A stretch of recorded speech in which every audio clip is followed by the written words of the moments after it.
चल उठ खड़ा हो और इनकलाब पैदा कर। 12 तारीख को इस शेर के साथ आप निकलिए अपने घरों से और नगमा को यह जिम्मेदारी दीजिए कि आने वाले दिनों में ऐसी नस्लें ही हमारी रहबरी करेंगी।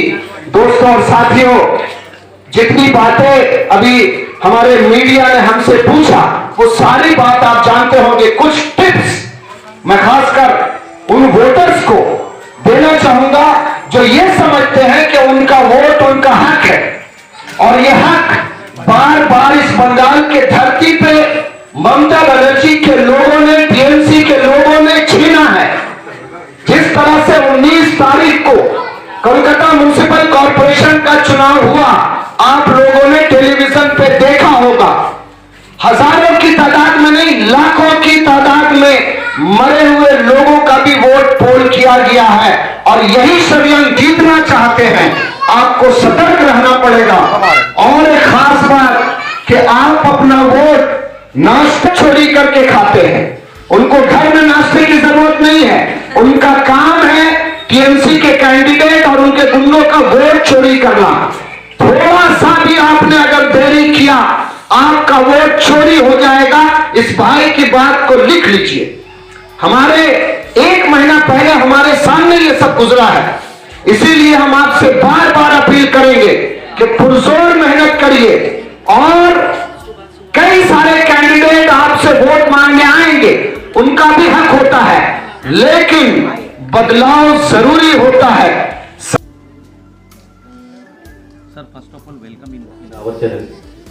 मैं चाहता हूँ कि आप अपने बारे में कुछ बताएं, कौन होगा? बहुत बहुत शुक्रिया आपका वेलकम के लिए। मैं शादाब सिद्दीकी प्रदेश यूथ कांग्रेस का वाइस प्रेसिडेंट हूँ और कोलकाता से इस कॉरपोरेशन इलेक्शन के प्रचार के लिए आया हूँ।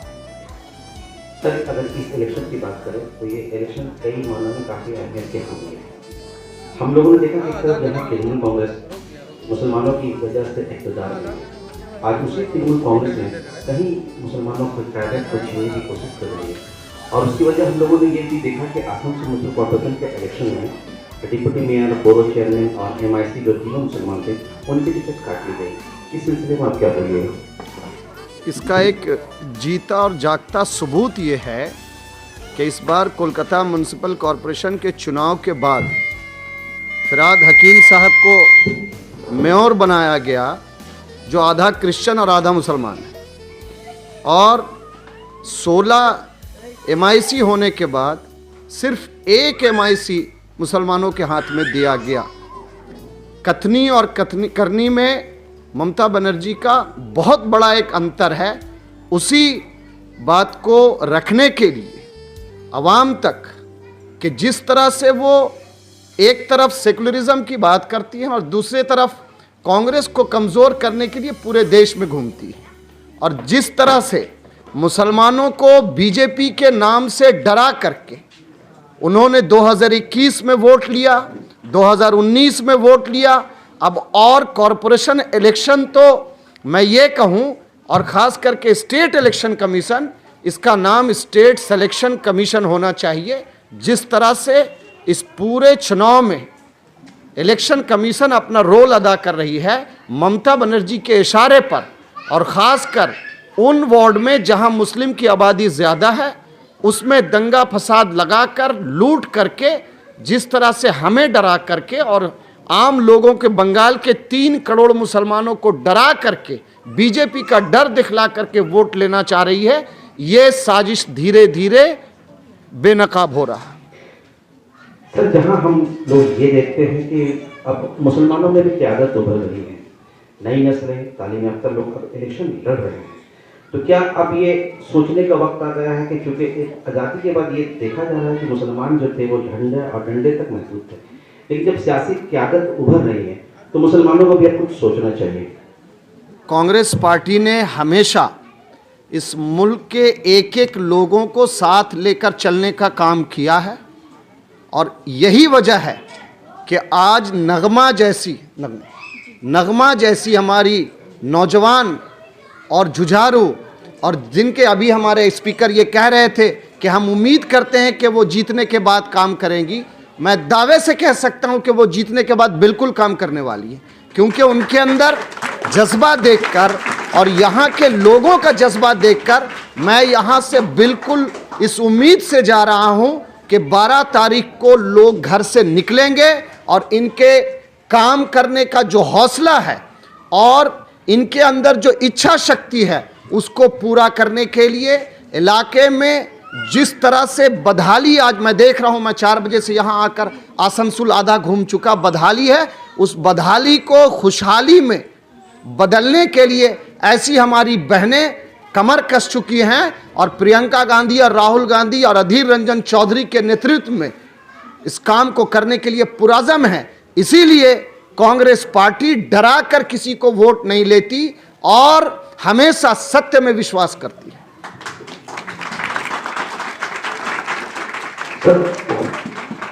एमसी इलेक्शन में वोट किसको बनेगी इसका तो पता 14 तारीख को चलेगा, लेकिन डिफरेंट वार्ड में हमारे बहुत सारे रिपोर्टर हैं और हम लोग को जो इन्फॉर्मेशन मिल रहा है इस बार अपोजिशन बहुत मजबूत होने जा रही है।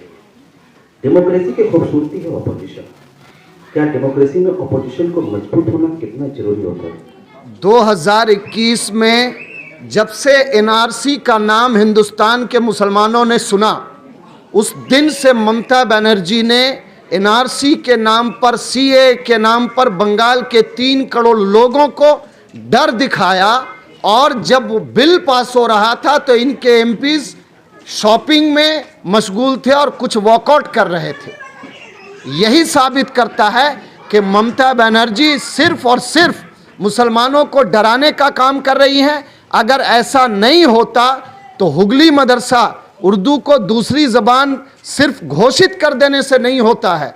आप देख लीजिए, वो हुगली मदरसा बंद हो चुका है। आपने सुना होगा कि हिंदुस्तान के सबसे पहला स्कूल जो 1780 में Anglo Persian department Calcutta Madrasa college 2 number हाजी मोहम्मद मोहसिन स्क्वायर कलकत्ता में है, उसको बंद करने की साजिश बार बार की गई, मगर यही कांग्रेस का सिपाही आज भी बचाए हुआ है। और इस बात को हम दोबारा ये कहना चाहते हैं कि 2021 में जिस साजिश के तहत कांग्रेस को ज़ीरो यहाँ किया गया है, सिर्फ इसलिए कि कभी भी मुसलमान वोटर खासकर कांग्रेस की तरफ और सीपीएम जो हमारा अलायंस था उस वक्त ना जाए, बीजेपी का डर दिखाकर कुछ लोग इसमें भी खुश हैं कि बीजेपी को हमने हरा दिया। आप कैसे ये बात कह सकते हैं?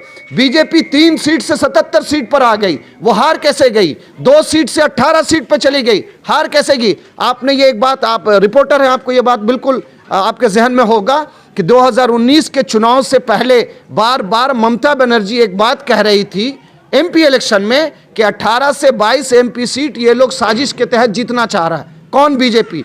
और आपने देखा कि वो 18 सीट ही बीजेपी जीतता है। ममता बनर्जी को ये पहले कैसे मालूम हो जाता है? इसीलिए ये कॉरपोरेशन का इलेक्शन इस बात को साबित कर रहा है और अपोजिशन का वोटर, और मैं वोटर से एक अपील, बहुत मुतबादना अपील करना चाहूँगा कि वोटर हमेशा वोटर बन के रहे, सपोर्टर बन के ना रहे। सर, आप एक तरफ कह रहे हैं तो ममता बनर्जी लोगों को डरा रही है, आखिर कांग्रेस में क्या क्या है जो आपको लोग वोट दें? आज से 3 दिन पहले लोकसभा में जिस तरह से अधीर रंजन चौधरी और श्री राहुल गांधी जी ने, यहाँ पर सारे लोगों के पास स्मार्टफोन है, यूट्यूब पे टाइप कर लें, जिस तरह से इस देश में जेनोसाइड की बात की जा रही है उसके खिलाफ तृणमूल का एक एमपी भी कुछ बोल पाया हो तो हमें लाकर उसे साबित करिए। और अधीर रंजन चौधरी और राहुल जी का बयान और भाषण देख लीजिए कि किस तरह से पुरजोर नरेंद्र मोदी के सामने उनके मुंह पे तमाचा मारा गया है कि आप इस देश को ऐसे नहीं चला सकते। ये देश हमेशा हिंदू मुस्लिम सिख ईसाई आपस में है भाई भाई का नारा, और उसी नारा को लेते हुए आज से पहले जिस तरह से मुसलमानों के बारे में आज हिंदुस्तान में जेनोसाइड की बात की जा रही है, इससे पहले ऐसा नहीं होता। इसीलिए हम यहाँ के वोटर से ये अपील करेंगे कि आने वाले दिनों में कांग्रेस को मजबूत करिए, नगमा जैसी हमारी बहन को मजबूत कीजिए। देश में आपका वार्ड मजबूत होगा, असेंबली मजबूत होगा, पार्लियामेंट मजबूत होगा, पूरा देश मजबूत होगा और सर्वसहमति से ये देश जैसे पिछले 70 साल में चला वैसे ही आगे भी चलाएंगे हम। मुआशरे को खुद कफील और खुशगवार बनाने के लिए नई नस्लें जो आ रही हैं, जो काउंसलर बन रहे हैं, उनका पढ़ा लिखा होना कितना जरूरी है? बिल्कुल, मैं अभी हमारी बहन नगमा से ये बात कर रहा था कि इस इलाके में कई बार काउंसलर होने के बावजूद भी, तृणमूल के एमएलएज एमपीज होने के बावजूद भी वो मक्तल में आते हैं, खंजर बदल बदल के, कहाँ से लाऊं मैं अपना सर बदल बदल के। आज तक इस वार्ड में एक लाइब्रेरी नहीं है। ये बहुत सोचने का मुद्दा है कि जब हमारा नस्ल पढ़ेगा ही नहीं और पढ़ने की जगह स्कूल के बाद लाइब्रेरी होता है, तो मैंने नगमा जी से ये कहा है कि आपका पहला एम इस वार्ड में लाइब्रेरी के लिए होना चाहिए, ताकि आपके कदम, आपके बताए हुए चीज़ों पर आने वाली नस्लें भी चले और इस कौम को और आगे लेके जाए।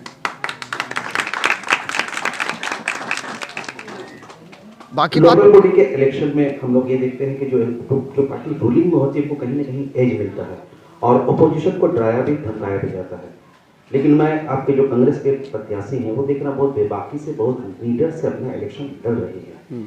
क्या इलेक्शन कमीशन इलेक्शन में शफाफियत ला सकेगी? क्या लगता है कि इलेक्शन कमीशन अहम रोल अदा कर रही है इन दिनों मगरबी बंगाल में? देखिए, इलेक्शन कमीशन के बारे में मैं बार बार कह रहा हूँ, हर मंच पे मैंने कहा कि ये स्टेट सिलेक्शन कमीशन है, लेकिन जिस मजबूती से नगमा लड़ रही है और इस 44 नंबर वार्ड के 46 नंबर वार्ड के आम लोगों से अपील होगा कि 12 तारीख को मुस्तैदी से घरों से निकल करके कांग्रेस के निशान पर, हाथ के निशान पर बटन दबाकर इस बात को साबित कर दे कि अब नई नस्लें यहाँ आएंगी और नई नस्ल ही अब रहबरी करेंगे। मायूस ना हो, हम नस्ल नौ हैं कि जहालत और गरीबी ख़त्म होगी, पत्थर पे पत्थर रगड़ते जा, तारीकी की हालत ख़त्म होगी।